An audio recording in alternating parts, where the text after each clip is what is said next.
Hello friends, welcome back to my YouTube channel. So UPSC Union Public Service Commission already 2025 ಅನ್ನೋ ಒಂದು notification date ಆಗಿರ್ಬೋದು 2025ಗೆ exam ಯಾವತ್ತು ನಡೀತದ ಅನ್ನೋ ಒಂದು ಡಿಟೇಲ್ಡ್ ಕ್ಯಾಲೆಂಡರ್ನ UPSC ರಿಲೀಸ್ ಮಾಡೈತಿ.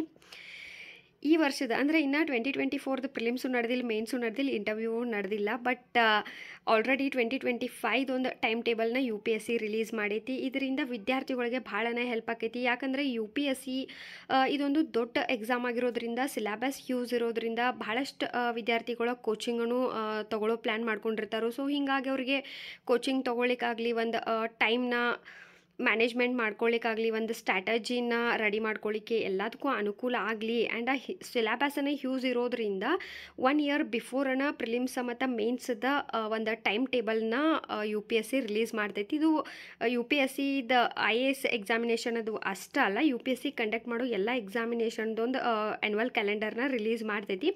ಆ್ಯಕ್ಚುಲಿ ಆಲ್ಮೋಸ್ಟ್ ಎಲ್ಲ ಸ್ಟೇಟ್ KPSC ಆಗಿರ್ಬೋದು ಎಲ್ಲನೂ ರಿಲೀಸ್ ಮಾಡ್ತಾವೆ. ಬಟ್ ಅವರೆಲ್ಲ ಹೇಳಿದ ಡೇಟ್ಗೆ ಅದನ್ನ ನಡೆಸಂಗಿಲ್ಲ. ಬಟ್ UPSC ಹಂಗಲ್ಲ, ತೀರಾ ಏನಾರ ಎಮರ್ಜೆನ್ಸಿ ಇದ್ರೆ ಅಷ್ಟೇ ಡೇಟ್ಗಳು ಚೇಂಜ್ ಆಕಾವು. ಬಟ್ ಚೇಂಜ್ ಆದರೂ ಅಷ್ಟೇ ಮ್ಯಾಕ್ಸಿಮಮ್ 1 ಮಂತ್ ಒಳಗಂತೂ ಎಕ್ಸಾಮ್ ನಡೀತೈತಿ. ಲಾಸ್ಟ್ ಟೈಮ್ ಕೋವಿಡ್ ಟೈಮ್ ಒಳಗೆ ಅಷ್ಟೇ ಪೋಸ್ಟ್ಪೋನ್ ಆಗಿದ್ದು ಹೊರತು ಈ ಸಲ ಎಲೆಕ್ಷನ್ ಸಲುವಾಗಿ ಪೋಸ್ಟ್ಪೋನ್ ಆಗೈತಿ.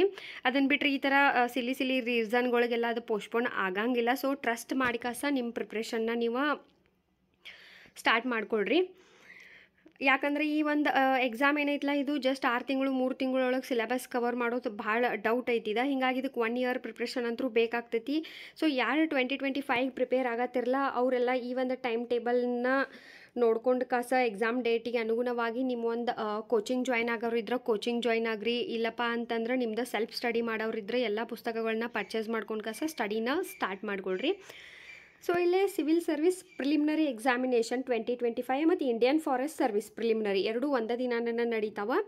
ಇಲ್ಲಿ ನೋಟಿಫಿಕೇಷನ್ ಡೇಟ್ ಹಿಡಿದು ಎಲ್ಲ ಕೊಟ್ಬಿಟ್ಟಾರ ಅವ್ರು. ಯಾವಾಗ ನೋಟಿಫಿಕೇಷನ್ ಸ್ಟಾರ್ಟ್ ಆಕೈತೆ ಅಂದರೆ 22/1 ಅಂದ್ರೆ ಜನವರಿ 22ಕ್ಕೆ ಸ್ಟಾರ್ಟ್ ಆಗ್ತದೆ. And last date for receipt of applications last date ಯಾವತ್ತಂದ್ರೆ 11/2 ಫೆಬ್ರವರಿ 11ಕ್ಕೆ ಲಾಸ್ಟ್ ಡೇಟ್ ಇರ್ತೈತಿ. ಎಕ್ಸಾಮ 25/5/2025. ಸೊ ಮೇ 25ಕ್ಕೆ ಎಕ್ಸಾಮ್ ನಡೀತದೆ. ಇದು 1 ದಿನದ ಎಕ್ಸಾಮ್ ಇರ್ತೈತೆ, ಮಾರ್ನಿಂಗ ಮತ್ತು ಆಫ್ಟರ್ನೂನ 2 ಪೇಪರ್ ಇರ್ತಾವೆ. ಸೊ ಇದು ಪ್ರಿಲಿಮ್ಸ್ದಾತ. ಇನ್ನು ನೆಕ್ಸ್ಟ್ ಮೇನ್ಸ್ದು ಸಿವಿಲ್ ಸರ್ವಿಸ್ ಮೇನ್ಸ್ ಎಕ್ಸಾಮಿನೇಷನ್ ಇದು 22/8/2025ಕ್ಕೆ ಸ್ಟಾರ್ಟ್ ಆಗ್ತದೆ. ಇದು 5 ದಿನ ನಡೀತೈತೆ. ಮೇನ್ಸ್ ರೈಟಿಂಗ್ ಎಕ್ಸಾಮಿನೇಷನ್ ಇರ್ತೈತಿ.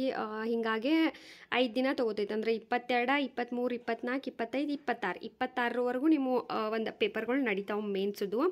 ಇದ್ರದ್ದೊಂದು ರಿಸಲ್ಟ್ ಬೇಸ್ ಮೇಲೆ ಇಂಟರ್ವ್ಯೂ ಡೇಟ್ನ ಅನೌನ್ಸ್ ಮಾಡ್ತಾರೆ. ಇಂಟರ್ವ್ಯೂ ಡೇಟ್ನ ಇವರು ಮೊದಲನ ಇಲ್ಲಿ ಕ್ಯಾಲೆಂಡರ್ ಆ್ಯನ್ಯುವಲ್ ಕ್ಯಾಲೆಂಡರ್ ಒಳಗೆ ಮೆನ್ಷನ್ ಮಾಡಿರಂಗಿಲ್ಲ. ಸೊ ಪ್ರಿಲಿಮ್ಸ್ ಮೇನ್ಸ್ದ ಒಂದು ಡೇಟ್ ಅಂತೂ ಅನೌನ್ಸ್ ಮಾಡಿದಾರು. ಅಕಾರ್ಡಿಂಗ್ ಟು ದಿಸ್ ನಿಮ್ಮ ಒಂದು ಸ್ಟಡಿ ಪ್ಲ್ಯಾನ್ನ ರೆಡಿ ಮಾಡ್ಕೊಡ್ರಿ. ಸೊ UPSC ಏನೈತಲ್ಲ 1 ಇಯರ್ ಮೊದಲನ ಒಂದು ಟೈಮ್ ಟೇಬಲ್ನ ಒಂದು ಆ್ಯನ್ಯುವಲ್ ಕ್ಯಾಲೆಂಡರ್ನ ರಿಲೀಸ್ ಮಾಡ್ತೈತಿ. ಆ್ಯಂಡ್ ಅಕಾರ್ಡಿಂಗ್ ಟು ದ್ಯಾಟ್ ಅನ್ನೋದು ಎಕ್ಸಾಮ್ನ ಕಂಡಕ್ಟ್ ಮಾಡ್ತೈತಿ. ಎಷ್ಟೋ ಸಲ ನಾವು ನಮ್ಮ KPSC ಒಳಗೆ ನೋಡಿರ್ಬೋದು, KA ಸಲುವಾಗಿ ಎಷ್ಟೆಷ್ಟೋ ವರ್ಷ ವೇಟ್ ಮಾಡಿದಾರು, PDO ಸಲುವಾಗಿ ಎಷ್ಟೋ ವರ್ಷ ಆದಮೇಲೆ ಈಗ ರಿಕ್ರೂಟ್ಮೆಂಟ್ ಆಗತೈತಿ, ನೋಟಿಫಿಕೇಷನ್ ರಿಲೀಸ್ ಆಗೈತಿ. ಸೊ ಇಂಥ ಅನ್ಸರ್ಟನ್ ಟೈಮ್ ಒಳಗೆ ಪ್ರಿಪ್ರೇಷನ್ನ ಮಾಡೋದನ್ನ ಕಷ್ಟ ಅನಿಸ್ತೈತಿ. ಎಕ್ಸಾಮ್ ಆಕೈತೋ ಇಲ್ಲೋ ಯಾರಿಗೆ ಗೊತ್ತು. ಎಷ್ಟೋ ಸಲ ಓದಿದ್ದನ್ನು ಮರಿತಿರ್ತೈತಿ, ಲೇಸಿನೆಸ್ ಬರ್ತಿರ್ತೈತಿ. ಅಂಥ ಟೈಮ್ ಒಳಗೆ UPSC 1 ಇಯರ್ ಮೊದಲನ ಒಂದು ಟೈಮ್ ಟೇಬಲ್ನ ರಿಲೀಸ್ ಮಾಡ್ತೈತಿ. ಇದರಿಂದ ನೀವೊಂದು ಮೋಟಿವೇಶನ್ ತೊಗೊಂಡು ಕಾಸ ಯಾರ್ಯಾರು UPSCಗೆ ಪ್ರಿಪೇರ್ ಆಗತ್ತಿರಲ್ಲ ಅವರೆಲ್ಲರೂ ಈಗಿಂದ ನನ್ನ ಸ್ಟಡಿನ ಸ್ಟಾರ್ಟ್ ಮಾಡಿರಿ. ಯಾಕಂದರೆ ಈ ಎಕ್ಸಾಮ್ದ ಸಿಲೆಬಸ್ ಯೂಸ್ ಐತಿ. ಇದಕ್ಕೆ 1 ಇಯರ್ ಮಿನಿಮಮ್ ಟೈಮ್ ಅಂತೂ ಬೇಕು. ಸೊ ಯಾರ್ಯಾರು ನೆಕ್ಸ್ಟ್ ಇಯರ್ ಪ್ರಿಪೇರ್ ಆಗತ್ತೀರಿ ಎಲ್ಲರಿಗೂ all the very best. Thank you. Next ವಿಡಿಯೋಗೆ ಸಿಗೋಣ.